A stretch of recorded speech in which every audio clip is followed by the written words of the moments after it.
बहुत समय पहले की बात है। नेपाल और भारत की सीमा के पास बसे एक सुंदर पहाड़ी गांव में एक बालक रहता था। नाम था रघु।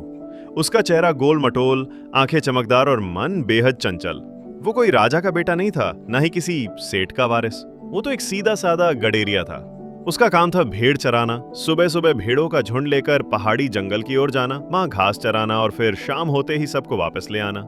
गांव वाले उस पर भरोसा करते थे क्योंकि उसकी भेड़ों में ही पूरे गांव की ऊन और दूध का कारोबार जुड़ा था। लेकिन रघु को एक समस्या थी। वो बहुत जल्दी बोर हो जाता था। हर दिन रघु भेड़ों को लेकर निकलता, घास के मैदान में बैठता, भेड़ों को देखता, आसमान को घूरता, कभी बादलों की शक्ल में बकरी खोजता, कभी तितलियों से बातें करता।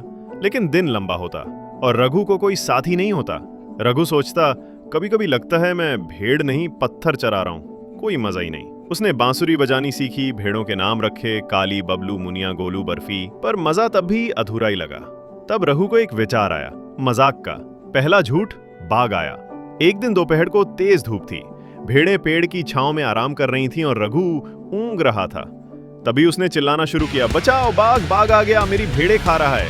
गांव वाले जैसे नींद से जागे, क्या रघु की भेड़ें बाघ खा रहा है? जल्दी चलो, लाठी ले आ, कहीं उसे कुछ ना हो जाए। 10 से 15 गांव वाले दौड़े दौड़े पहाड़ी की ओर भागे। किसी ने लाठी पकड़ी, किसी ने हासिया, किसी ने ढोल पीटते हुए शोर मचाया। पर वहां क्या देखा, भेड़ें आराम से बैठी थी और रघु एक पेड़ के नीचे हंसी रोकते हुए बैठा था। रघु बोला, मजाक था, देखो कैसे दौड़ पड़े सब, बाघ वाघ कुछ नहीं था। गांव वाले चुप रहे, कुछ नाराज हुए, कुछ गुस्से से थर थर कांपने लगे। बच्चा है, छोड़ो, कहकर चले गए। पर रघु को मजा आने लगा। 2 दिन बाद उसने फिर चिल्लाया, बाघ, इस बार सच में आया है। गांव वाले फिर दौड़े, लेकिन वही नतीजा। 1 हफ्ते बाद फिर चिल्लाया, बचाओ, अब की तो सच में बाघ है। कुछ दौड़े, कुछ नहीं गए। जो गए उन्होंने देखा, फिर से रघु की हंसी उड़ रही थी। अब गांव वालों ने ठान लिया, अब अगर ये लड़का दोबारा चिल्लाएगा तो हम नहीं जाएंगे। असली खतरा, बाघ का आगमन। एक दिन दोपहर को मौसम कुछ अजीब सा था। जंगल में सन्नाटा था, भेड़ें भी बेचैन थी। तभी झाड़ियों के बीच से एक जोड़ी चमकदार पीली आंखें दिखी। एक विशाल भूखा बाघ धीरे धीरे झाड़ियों से बाहर आया।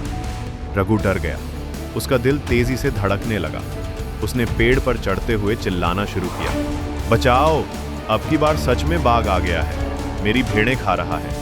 भेड़ें इधर उधर भाग रही थीं। बाघ ने एक को दबोच लिया, फिर दूसरी।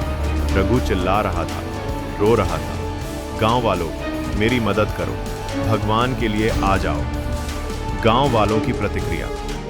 गांव में उसके चिल्लाने की आवाज पहुंची। राम काका बोले, फिर से शुरू हो गया उसका ड्रामा। सीता काकी ने कहा, अब कि नहीं जाऊंगी, रोज की नौटंकी है।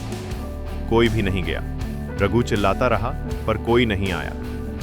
शाम तक रघु पेड़ से नीचे उतरा। उसकी आंखें लाल थीं, चेहरे पर डर और पछतावा। उसके 5 भेड़ें मारी जा चुकी थीं। जो बची, उन्हें समेटकर वह गांव आया। सब चौंक गए, क्या सच में बाघ आया था? इतनी भेड़ें मारी गईं? रघु रोते हुए बोला, मैंने मजाक किया, पर अब मुझे सच्चाई की कीमत समझ आ गई। गांव वाले बोले, झूठ बोलना मजाक नहीं, आदत बन जाए तो भरोसा खत्म कर देता है। रघु ने हाथ जोड़कर कहा, मैं वादा करता हूं, अब कभी झूठ नहीं बोलूंगा। नैतिक शिक्षा। जो बार बार झूठ बोलता है, उस पर कभी सच्चे समय में भी कोई भरोसा नहीं करता।